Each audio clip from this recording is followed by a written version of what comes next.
Hey guys, Joe here. Today we're going over my Dino Dad Bag. This is my everyday carry plus, so to speak. This is my off-body everyday carry essentials and childcare supplies. For those that don't know, my day job for the last year has been executive protection, aka wrangling a little raptor. And by little, I mean he's 1 year old and in 3-year-old clothing. And by raptor, I mean he bites quite frequently. This has been a huge learning curve for me. Growing up, I never planned to be involved with little kids, either as a parent or as an educator. And now it's what I do every day. I've reached out to my dads out there, like At With Threads, Factor 85 Labs. My mom's out there, like Savage Thrower, just to kind of learn what I should have in here. I've been changing this, and it's been an evolving process for the last year, and it's still evolving, will continue to evolve. If there's anything in here you think would be appropriate for a 1 to 3 year old that I don't have, please let me know in the comments below. This is just kind of where it's at right now, and it's really been working well for me and my little boss man. Now, in terms of the purpose of this bag, as I said in my on-body everyday carry pocket dump that I'll put up top and in the description below, this is something people really struggle with, and I don't know why. Paranoia is not preparedness. This is EDC, and it means EDC. This is what I take to go get milk at the grocery store, what I take to the park, what I take to the mall, that kind of stuff. This is not for dealing with riots. This is not for dealing with a zombie apocalypse. I have other kits meant for that. I use a tiered gear system. If you don't know what that is, I have an outdated but still very thorough playlist on the topic that I'll include down below. But that just basically means I expand and contract one kit as needed for the appropriate level of preparedness for that situation. You don't need 50 pounds of gear with you when you're just going to pick up some milk and some eggs. It's just absolutely ridiculous and unhinged, in my opinion. And I am very much involved with emergency preparedness. People take it way too far. So before you ask where this super niche piece of survival kit is or this giant mass casualty med kit is, understand that exists in another kit. It is not appropriate for this. That's why it's not in this. This is just everyday carry and childcare. Now, with that understood, let's get into it. The bag I based this right around currently is the 14-liter day pack from London Bridge Trading. This specifically is the mass gray version. I have tons of videos out on this bag and other bags from them, and there will be more in the future. I also will put that same setup in the Chuyan Tactical CT15, but this doesn't really have the right organization that I like. It's a great bag. It's just I prefer the layout of this in terms of how it distributes the weight and distributes the gear, quick access, and also the water bottle pockets are a big thing for me. Not necessarily just to carry water, but also because it's cold as heck out and I don't have to dig through my bag. When I'm driving, I'll put my phone in one side, my keys in the other. That way, even with gloves, I can just quickly grab that when I'm parked or getting ready to go inside, especially if I've got the little guy with me and I need to carry him at the same time. I want to be able to access those things very quickly.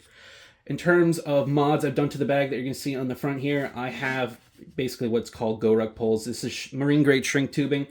Marine grade just means it has adhesive. You might barely be able to make out some of it spilling out there. It just makes it a more waterproof seal, so it keeps out moisture for any materials that might rot and things like that. But also, it just allows it to last longer as a pole. Moving on to the back of the bag, since you're not going to see this shot for the rest of the video, I have moisturizing hand sanitizer, and I have a hero clip. This goes on the top so I can hang it off of changing tables. I find even in the family-friendly co-ed type bathrooms, the floors are gross, and so I don't want my bag touching the floor. Plus, it's a lot easier to hold him and reach down at waist height than have to reach down to the floor for all of my supplies, especially when he's being very squirmy. Just to show you how packed out this is literally as packed out as you can get a 14-liter like this. It's bowing outward along the spine. It's not uncomfortable when I put the bag on. That might look horrendously uncomfortable, but that is almost an inch worth of protrusion. So this is truly packed out as much as this little bag can handle. So it's very much a capable pack. I really do enjoy the 14 liters from LBT, not sponsored. Getting into the front pocket here, this is kind of my quick access pocket, things I'm going to reach for often. And this is, first off, tissues, especially right now in late winter, early spring. I'm going to go to this one first. Just some Tic Tacs. And then I have this travel wallet. This was made for me by commission by Mike over at Dickinson Trading Post. It is basically a travel wallet because you can put it on your belt and conceal it. Right now, I'm just using it as a snack pack. I hate the term lickies and chewies. Too many dudes are trying to LARP as Navy SEALs. I prefer snack pack because I'm a grown man. Moving off from that, these are items I might need to access quickly, but I don't access them frequently. So that's why they're in the pocket. That's a little bit harder to dig into. When these packs are packed out, whether it's a single ruck style slash pocket or 2 pockets, the bottom is almost always the hard one. So first things first, this is kind of like a Dop Kit Light. You're going to see these pouches a lot in this video. These are from Flowfold, which is an American company up in Maine. They use, for these, EcoPack 200, which is functionally waterproof, other than the zipper. So if something were to explode in my bag, I get caught in a downpour, or even take a little dip into a lake, river, whatever, because I trip, this is something that'll keep all my essentials dry, and I use a lot of them throughout this pack. This is like their long wallet one. This is a Dop Kit Light, or a mini Dop Kit, in that it has toothbrush, toothpaste, some wet wipes for an army shower, so to speak. I've got some floss, I've got some nail clippers, comb, but I don't have anything to like shower with, so no soap, no shampoo, and no shaving equipment. So it's not a true Dop, but it's a Dop Light. That's for like if I have to overnight somewhere, or if I get puked on or whatever while I'm in public. Next thing is this. This is a flexible glow stick kind of thing, child friendly. First is like a changing color thing to keep them distracted. They can't really break this. It's flexible. It's really nice, fairly child friendly. And then if you go red, green, blue, red, blinking red, I use this on my bag. I'll hook it up here with this Night Eyes G-clip, and I'll just sag it like that. And that is fairly visible by bicyclists and vehicles alike. I've clocked it easily at 70, 80 feet away. Obviously, if a driver's not paying attention, it doesn't matter how bright it is. But this is something that I found handy. Lots of people have seen this, even when I'm rocking dark bags at night, and it's been real nice. Going on from there, I have my little kind of Ozark Trail $1 rain poncho, just like as an oh crap, the weather changed when it wasn't supposed to. And then lastly, in this pocket, I have my mini first aid kit, again, Flowfold. This has things in it like Tums, cough drops, Band-Aids.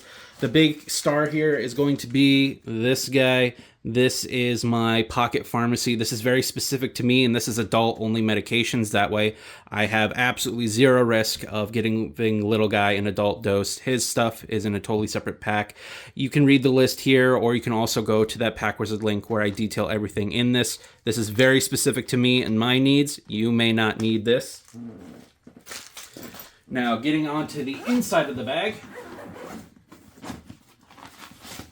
First thing right here, this is a little chew toy necklace. It's got a T-Rex fossil there. It's something you just wear and then he can teeth on it. He's been teething literally since 3 months. And so this is just something super helpful and goes with the theme of the event we were at.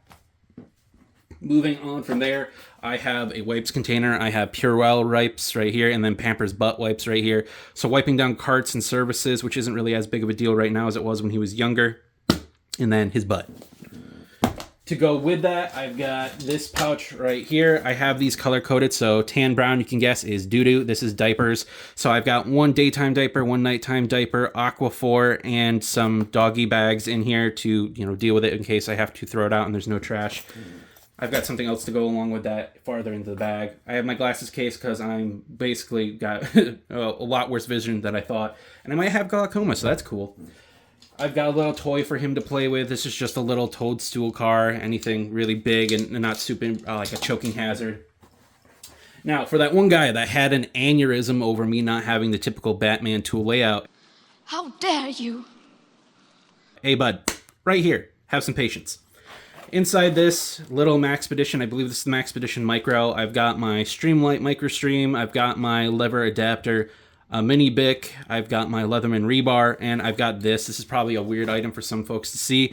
This is a paint pen and oil pen from Sharpie. This is for writing on surfaces indoors for emergency signaling. This isn't for, getting helicopters or planes. This is for if a building gets on fire or something. I learned this trick when I was working inner city medical. There was a lot of issues with the building's plan. We had nowhere near the staff to help everyone evacuate. So this allows me to write on windows, doors, floors, even, pavement, asphalt, concrete as I'm going outside to help signal people, hey, go this way during an emergency. That way I can, help anyone who might come behind me. I used to carry chalk, but with this kind of a compact kit, it just kept getting crushed. So this was just a better option for me. Going on from that, here is my emergency medical. This is my EDC trauma kit, which also made people butthurt. I will link to the video breakdown of that up there and in the description below. This is what I believe is a fairly comprehensive trauma kit without going too crazy. This is something where if I couldn't carry my backpack in, which is only like maybe 1% of the places I frequent, I'll grab this and just this, and they have no reason to deny me entry with this unless it's like a government building. That's the only time I wouldn't be able to carry this. So I always have some sort of emergency trauma care with me. It's just not crap I throw in my pocket. I don't feel it's necessary. And I live outside one of the most dangerous cities in the country, for record. To go along with those earlier poop kits, I do keep a 4-liter Sea to Summit dry bag with a trash bag inside. This is for clothes, so if I have soiled clothing, obviously I'm not going to throw that out like I would with a diaper. So I'll put it in the trash bag, I'll put it in this, roll it up, and because it has clips, I can either clip it around something on my bag, or I can use the D-ring to hang it off my bag and keep that soiled clothing relatively scent sealed and out of my gear. This is another big pouch. This is marked orange for emergencies, but not like emergency preparedness. It's like child emergencies. If he throws up, gets doo-doo everywhere. This is a bunch of spare clothing, hat, mittens as well. It's weather appropriate. And again, this being a waterproof material, if something were to explode or my bag were to get wet, no matter what, he's still got dry clothing. And this is far more durable than a Ziploc baggie. Something you'll see peeking out here, this is a 70% viscose, 30% cotton baby blanket. It is much softer than a shemagh. It's bigger than a shemagh at 47 by 47 inches. And this is something that I find is just about as durable as the cheap Rothko ones that people are typically buying. So I actually almost recommend this over that because it's going to be more wicking. It's softer. It's a little bit nicer as a face garment in warm weather. I use this to like put down and sit on for him, or, you know, if I do need to throw a blanket on him, if it's a little bit windier than planned, I will put it around so his face is a little bit more protected. I've been carrying this for the last year and I found it to be great. A pretty useful item. And then last thing here, this is an LBT toiletry kit. It is not used for toiletries. This is kind of like his food bag. I've got the pre-staged or pre-made formula in here. It's shelf stable. It doesn't need to be refrigerated until after it's opened. I've got some snacks in here. I've got 1 meal worth of solid food for him now that he's on solid foods. I also have child Tylenol, a teether, and some extra towels, the ones you add water to, and they expand, for him just to play with because they're themed like with Spider-Man and whatnot, but also to wipe him down. And it's got a nice little handle here, so if his mom's like, hey, I would like to go feed him, can I grab the stuff out of your bag? It can be like, here you go. She can just hold this and hold the baby at the same time. She doesn't have to try to juggle this whole thing. Very much an easy, hold the baby kind of situation. This will be changing fairly soon because now he's switching over to cow's milk, so I'll need something that's refrigerated. But for right now, this is pretty great. And that's it. That's all that's in this bag. Nothing crazy. Again, primarily I'm using the 14-liter day pack from London Bridge Trading. It does also work with the CT15, exact same loadout. It's just I prefer the way this organizes things and the water pockets a little bit more right now over this, but they're both great bags for this setup. For a 1 to 3-year-old, I think this is pretty good. I'll have to add some books and toys as he gets older, but otherwise the setup is pretty ironclad, I think, just after a lot of testing. Again, if there's anything you think I'm missing, please let me know in the comments down below because this is a learning experience. But until next time, guys, I hope you stay safe, stay informed. You're going to see this bag and this loadout again in a future video where I compared the 14-liter day pack to the 22 and 30-liter day pack from London Bridge Trading with this exact same setup, just so you can see the difference between the 3 bags and how they pack out. And there's going to be a couple other things that are bag related here in the future, but I don't want to spill any beans until it's time. So see you in the next one, guys. Doodles.